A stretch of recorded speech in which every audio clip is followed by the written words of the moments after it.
안녕하세요. 돈 공부 시켜주는 남자 채널을 운영하고 있는 이준호라고 합니다. 자산관리 컨설팅을 지금 10년째 해오고 있고요. 글로벌 실전 주식투자대회 입상 경험, 그리고 투자자산 운용사 자격 등 이런 금융업계 관련된 자격과 경험을 바탕으로 금융 관련된 도움이 필요하신 분들에게 안내를 드리고 그런 정보를 전달하는 일을 하고 있습니다.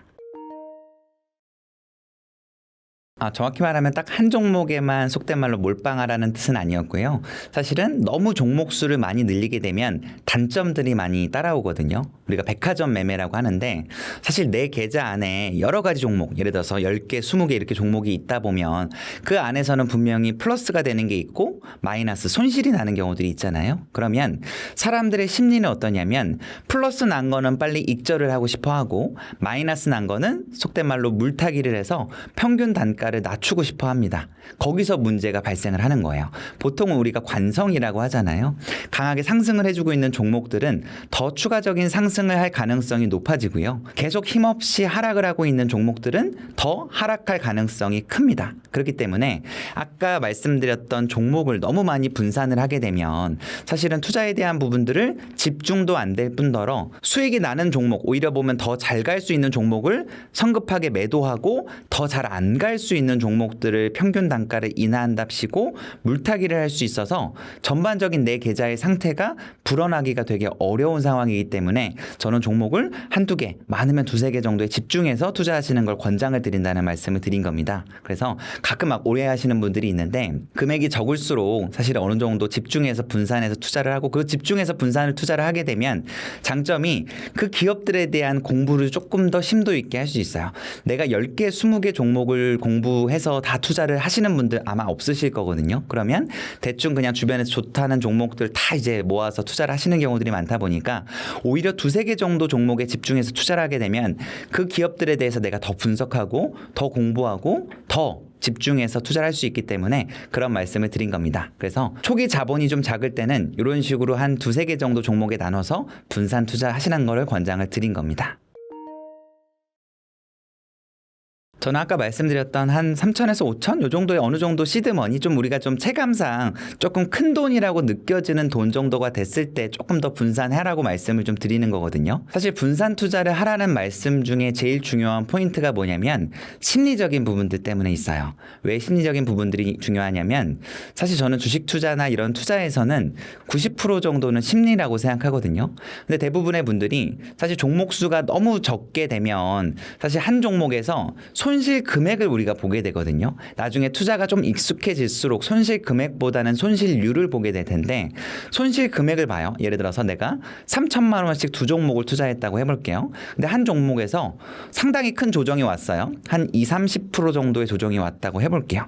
그럼 3천만 원에 한 30% 정도면 거의 돈 1,000만 원 가까이가 손실 금액으로 보여지는 거예요. 그러면 사실은 심리적으로 되게 불안해지고 또 안 좋아지는 상황이 되고 이제 뇌동매매라고 하죠. 평소에 하지 않았던 이상한 매매를 할 수가 있거든요. 그래서 조금 분산을 해서 하게 되면 이 손실 금액이라고 하는 것들에 대한 부분들을 조금 체감상 안정감을 좀 느끼면서 하실 수가 있기 때문에 분산 투자에 대한 종목을 좀 늘리시는 것도 권장을 드린다는 말씀을 드리는 거고요.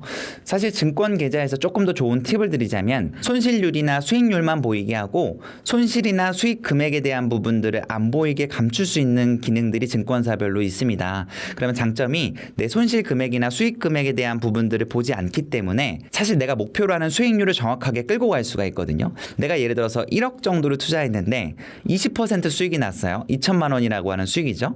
근데 나는 목표로 하는 수익률이 30에서 40% 정도를 목표로 원래는 계획을 잡았단 말이에요. 그런데 내 계좌 자체에서 2천만 원이라고 하는 수익 금액이 찍히는 순간 팔고 싶어서 불안해져요. 빨리 이 수익을 확정 짓고 싶어서. 반대로 손실일 때는 너무 손실 금액이 커져버리니까 부담이 될 수도 있고 조금 심리적으로 불안정한 상태가 될 수 있거든요. 그런 차원에서 분산을 하시라는 말씀을 좀 드린 겁니다. 네, 일단은 제 영상에서 한 70만 명 정도가 봐주신 것 같아요. 네, 감사한 영상인데 사실 좋은 글들도 많았지만 댓글들도 많았지만 조금 안 좋은 댓글들도 많았어요. 안 좋은 댓글들이라는 게 뭐냐면 제가 이제 제미나이 관련된 영상을 올렸는데요. 제미나이가 말한 것들이 정답이 아니다. 혹은 제미나이 바보 같다, 멍청하다 이런 댓글을 달아주시는 분들이 있거든요. 이게 사실 오류인데요. 보통 우리가 할루시네이션이라고 해서 AI도 실수라는 걸 합니다. 그러면 그 실수를 정정해주는 과정들 그리고 바로잡아주는 과정들이 필요한데 그냥 단순하게 질문을 하고 단순한 답변을 얻기 때문에 제가 항상 강조하는 게 AI는 우문 현답을 해주는 만능 비서가 아니거든요. 저는 우문이 아니라 현문을 해야지 현답을 해주는 거가 AI라고 생각을 해요. 그래서 내가 만약에 AI한테 어떤 일을 맡겼어요. 그러면 그거에 대한 답변을 해줄 거잖아요. 일단 질문하는 것 자체가 중요하거든요. 제가 어떤 영상에서 이런 말씀을 드린 바가 있었는데 AI한테 질문할 때는 6하 원칙에 의거해서 질문을 해주시면 조금 더 좋다라고 말씀드렸어요. 누가, 언제, 어디서, 무엇을, 어떻게, 왜 이 6가지에 근거해서 질문을 해주게 되면 보다 퀄리티 있는 정보, 퀄리티 있는 답변을 받으실 수가 있거든요. 보통은 제일 먼저 해줘야 되는 게 AI한테 역할을 부여를 해주는 겁니다. 사실 AI를 이용해서 내가 맛집 검색도 할 수도 있고 여러 가지 내 심리적인 상담을 할 수도 있고 여러 가지가 있잖아요. 그런데 내가 어떠한 답변을 투자 관련된 답변을 받기 위해서는 정확하게 이 AI에게 너는 국내 주식시장을 운용을 하는 투자 전문가야 라는 것들을 역할을 꼭 심어줘야 돼요. 아까 제 6하 원칙 기준으로 보면 누가가 되겠죠. 그리고 이제 투자할 대상 어떠한 기업들에 대한 투자를 한다라고 하면 그 기업에 대한 내용 무엇을이 되겠죠. 그리고 어떻게 투자한다라는 거는 내 투자 방식에 대한 부분들이에요. 사실은 AI가 질문을 잘못해서 내가 예를 들어서 SK 하이닉스에 대한 부분들을 투자를 하는데 이 전망이 어때라고 했을 때 투자한 사람이 이거를 단기적인 접근을 했는지 아니면 정말 중장기적으로 접근했는지 정확히 얘가 이해를 못할 수도 있잖아요. 그러면 내가 투자를 한다라고 했을 때 정확한 기간적인 설정이 중요해요. 나는 SK 하이닉스가 현재 160만 원에서 170만 원대에 형성을 하고 있는데 앞으로 하반기 때 한 5개월에서 6개월 정도의 스윙 투자를 해보려고 해. 투자 전문가인 너 입장에서 앞으로 SK 하이닉스의 전망과 반도체 업황 그리고 이런 슈퍼사이클 이런 것들을 봤을 때 앞으로 하반기 정도에 내가 목표 수익률로 한 20에서 30% 정도를 목표로 하는데 그 정도 수익은 볼 수 있는 환경이 될까? 이렇게 질문을 해줘야 되는 거거든요. 그러면 조금 더 디테일해졌죠? SK 하이닉스 어떻게 될지 알려줘. 향후 주가 알려줘. 이렇게 단편적으로 질문하는 것보다는 훨씬 더 퀄리티가 높아질 수 있다는 거예요. 그래서 AI한테 질문할 때는 반드시 6하 원칙으로 질문해 주시는 게 좋고요. AI한테 질문을 하다 보면 이상한 답변을 주는 경우가 있어요. 제가 최근에 방송 영상 촬영을 하면서 HD 현대 일렉트릭이라고 하는 기업의 주가를 예를 들면서 프롬프트를 작성하는 것들을 해봤었는데요. 중요한 거는 현재 주가를 얘가 정확히 짚어내지 못했거든요. 왜냐하면 이 말 그대로 내가 지금 질문하는 오늘 날짜에 대한 부분들이 얘가 착각을 한 거예요. 그래서 내가 봤을 때 현재 HD 현대 일렉트릭의 주가는 얼마인데 너가 얘기해준 주가랑은 좀 차이가 있네 이러면 AI는 또 반성도 빨라요. 죄송합니다. 잘못했어요. 다시 한번 제가 정확히 분석해서 알려드릴게요 하면서 다시 피드백을 주거든요. 그래서 AI에게 질문을 해줄 때는 정확하게 답변이 오지 않더라도 그걸 내가 몇 차례 검증해주는 과정이 중요해요. 그리고 저는 검증을 할 때 AI와만 소통을 하게 되면 내가 그거에 빠져들 수가 있거든요. 그래서 AI가 어떠한 답변을 주면 저는 반드시 그거를 네이버나 자기가 이용하시는 포털 사이트를 통해서 저는 보통 기사를 추천을 드리는데요. 기사를 통해서 한 번 더 2차 검증을 해주는 게 중요하다고 생각합니다.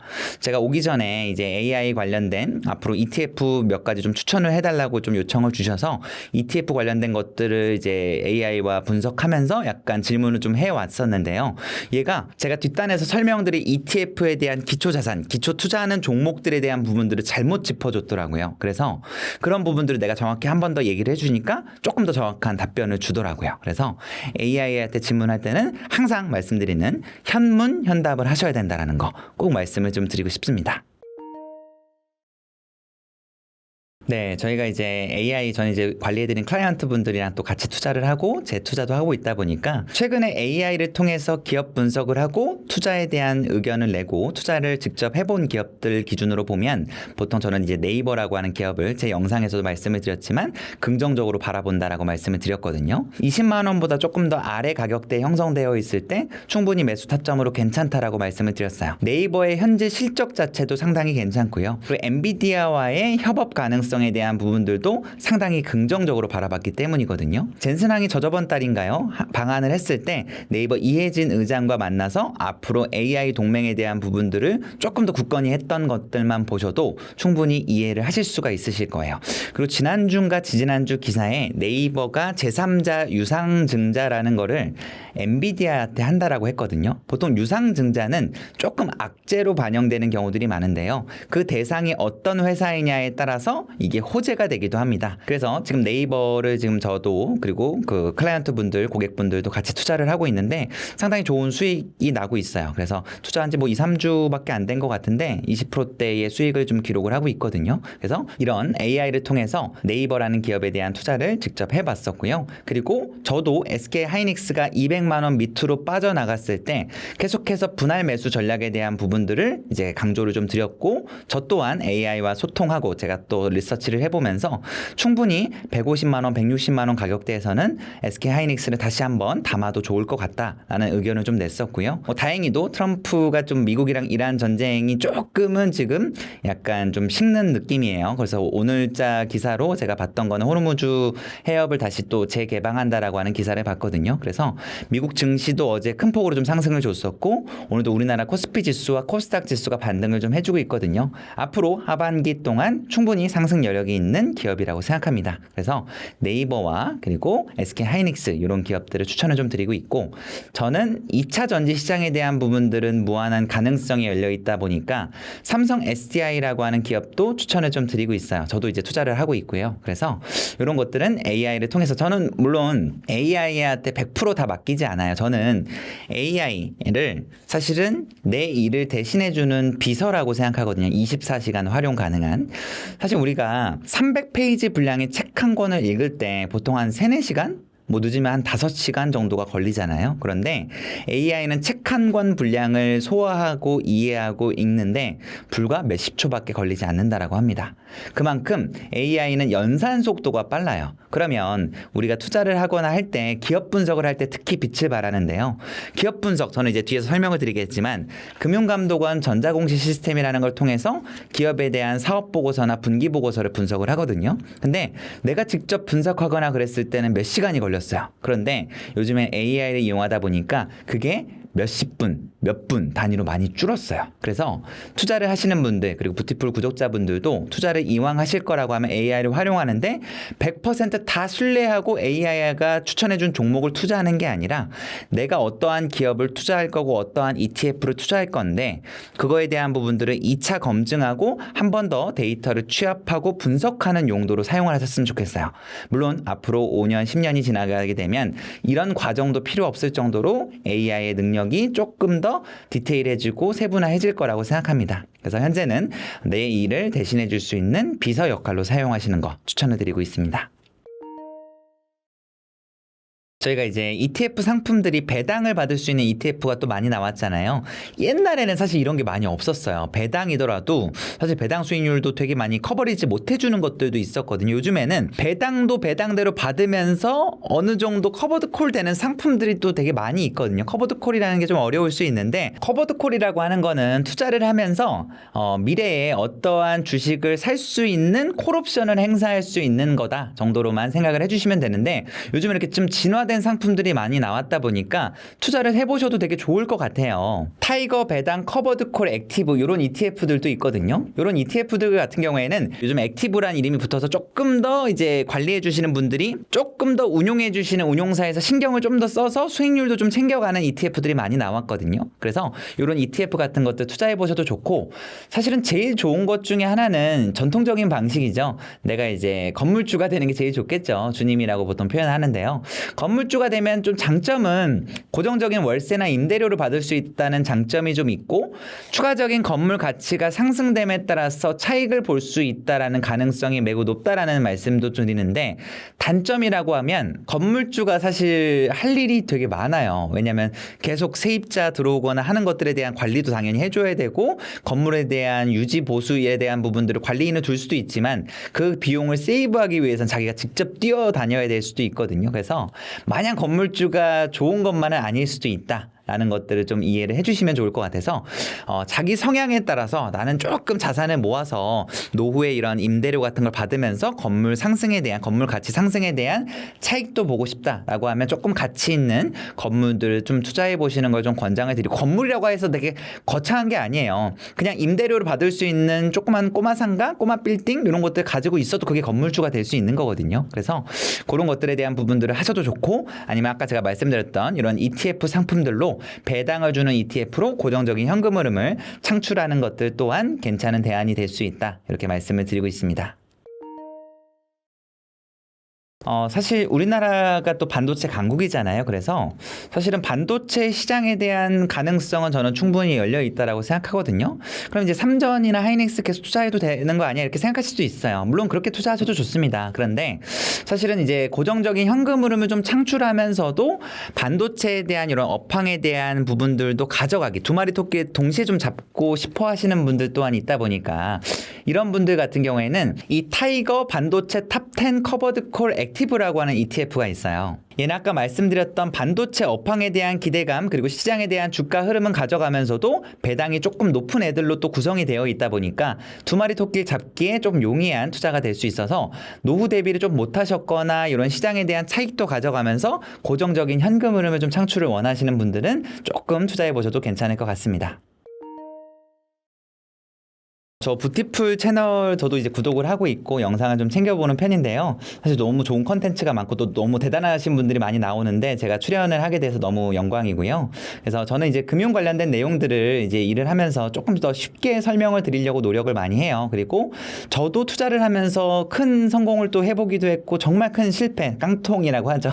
깡통을 차본 적도 있다 보니까, 구독해주시는 분들이라든지 이렇게 영상을 시청해주시는 분들께서 넘어져 보면서 경험을 하는 것도 좋지만 가급적이면 안 넘어져 보고 투자를 하게 되면 좀 더 좋을 거라고 생각을 해요. 그래서 제가 해왔던 것들, 그리고 제가 투자를 하면서 조금 실패했던 것들, 이런 것들을 잘 풀어내면서 설명을 드리니까, 만약에 이제 이런 것들을 좀 이해하고 싶다라고 하면 저희 돈 공부시켜주는 채널에서 와서도 또 구독해 주시면 또 감사하겠습니다.